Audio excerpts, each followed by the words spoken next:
ओम कृष्णाय वासुदेवाय हरे नमः। एकादशी तिथि को भगवान विष्णु की पूजा और धार्मिक कार्यों को करने के लिए बेहद शुभ माना जाता है। हर साल में 24 एकादशी की तिथियां होती हैं और हर तिथि अलग नाम से जानी जाती है। इसी तरह आषाढ़ माह के कृष्ण पक्ष की एकादशी तिथि को योगिनी एकादशी के नाम से जाना जाता है।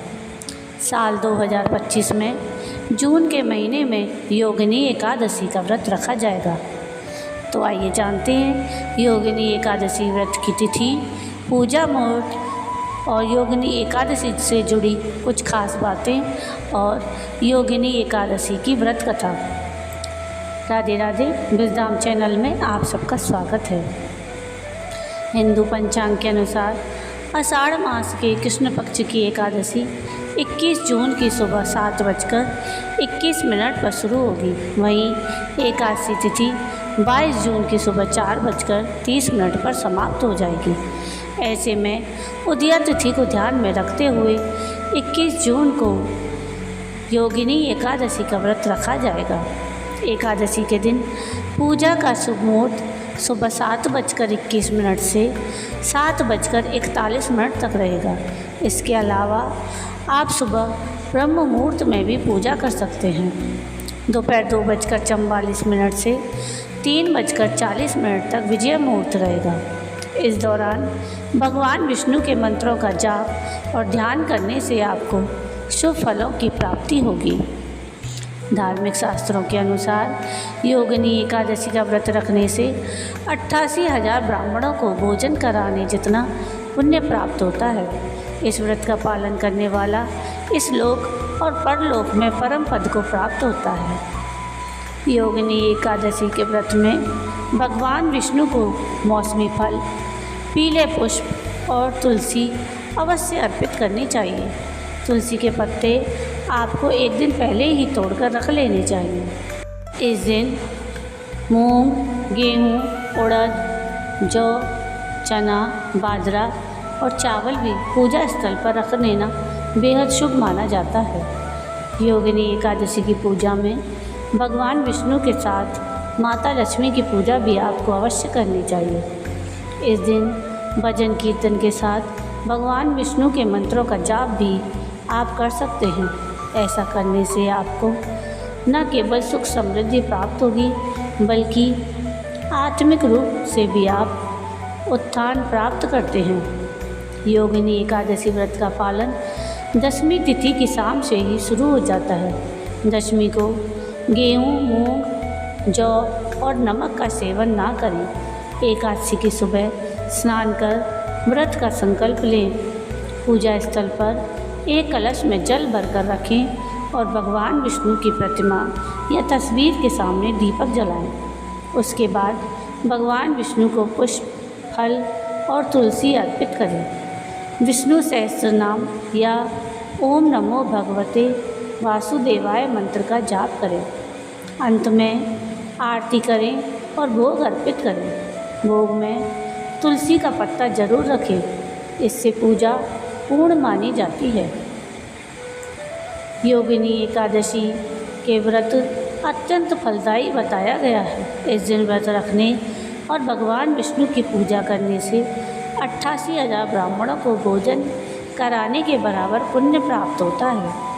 मान्यता है कि इस व्रत से पापों से मुक्ति मिलती है और दरिद्रता दूर होती है। इसके साथ ही जीवन में आ रही रुकावटें दूर होती हैं और सुख समृद्धि प्राप्त होती है। तो आइए अब जानते हैं योगिनी एकादशी की व्रत कथा। धर्मराज युधिष्ठिर कहने लगे कि हे भगवान, मैंने ज्येष्ठ शुक्ल एकादशी के व्रत का महात्म्य सुना। अब कृपया आषाढ़ कृष्ण एकादशी की कथा सुनाइए। इसका नाम क्या है, महात्म्य क्या है, यह भी बतलाइए। श्री कृष्ण कहने लगे कि हे राजन, आषाढ़ कृष्ण एकादशी का नाम योगिनी है। इसके व्रत से समस्त पाप नष्ट हो जाते हैं। यह इस लोक में भोग और परलोक में मुक्ति देने वाली है। यह तीनों लोकों में प्रसिद्ध है। मैं तुमसे पुराणों में वर्णन की हुई कथा कहता हूँ, ध्यानपूर्वक सुनो। स्वर्गधाम में अलकापुरी नामक नगरी में कुबेर नाम का एक राजा रहता था। वह शिव भक्त था और प्रतिदिन शिवजी की पूजा किया करता।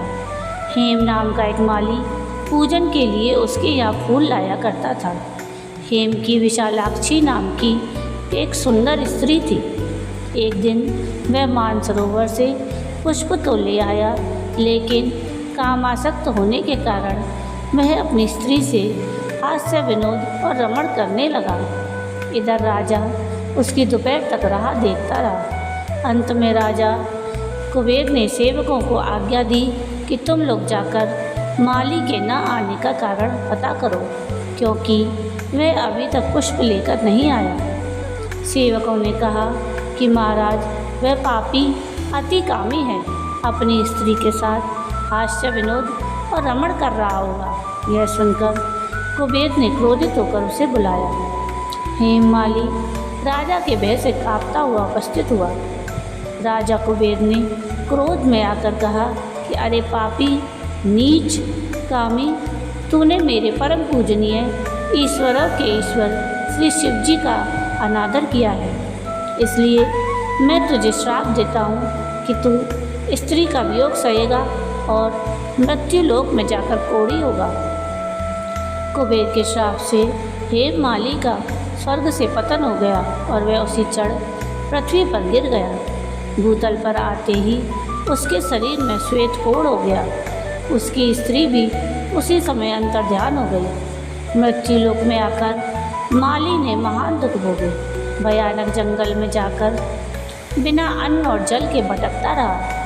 रात्रि को निद्रा भी नहीं आती थी, परंतु शिवजी की पूजा के प्रभाव से उसको पिछले जन्म की स्मृति का ज्ञान अवश्य रहा। घूमते घूमते एक दिन वह मार्कंडेय ऋषि के आश्रम में पहुंच गया, जो ब्रह्मा से भी अधिक वृद्ध थे और जिनका आश्रम ब्रह्म की सभा के समान लगता था। हेम माली वहां जाकर उनके पैरों में पड़ गया। उसे देखकर मार्कंडेय ऋषि बोले कि तुमने ऐसा कौन सा पाप किया है जिसके प्रभाव से यह अवस्था हो गई। हेम माली ने सारा वृत्तांत कह सुनाया। यह सुनकर ऋषि बोले, निश्चित ही तूने मेरे सम्मुख सत्य वचन कहे हैं, इसलिए तेरे उद्धार के लिए मैं एक व्रत बताता हूँ।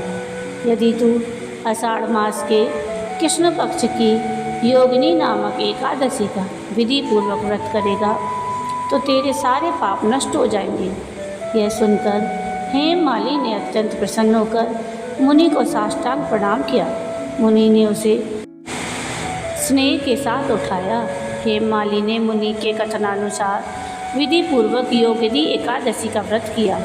इस व्रत के प्रभाव से अपने पुराने स्वरूप में आकर वह अपनी स्त्री के साथ सुखपूर्वक रहने लगा। भगवान कृष्ण ने कहा कि हे राजन, यह योगिनी एकादशी का व्रत 88,000 ब्राह्मणों को भोजन कराने के बराबर फल देता है।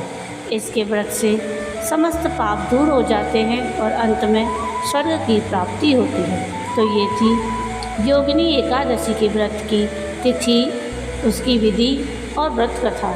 आपको ये वीडियो कैसा लगा मुझे कमेंट करके ज़रूर बताइएगा, और अगर आपको ये वीडियो पसंद आया हो तो प्लीज़ इसको लाइक शेयर ज़रूर कीजिएगा और प्लीज़ मेरे चैनल को सब्सक्राइब कीजिएगा और कमेंट में राधे राधे ज़रूर लिखिएगा और नीचे थैंक्स का बटन दबाकर मुझे सहयोग कीजिएगा, जिससे मैं और नए नए वीडियो आप लोगों के लिए लेकर आ सकूं।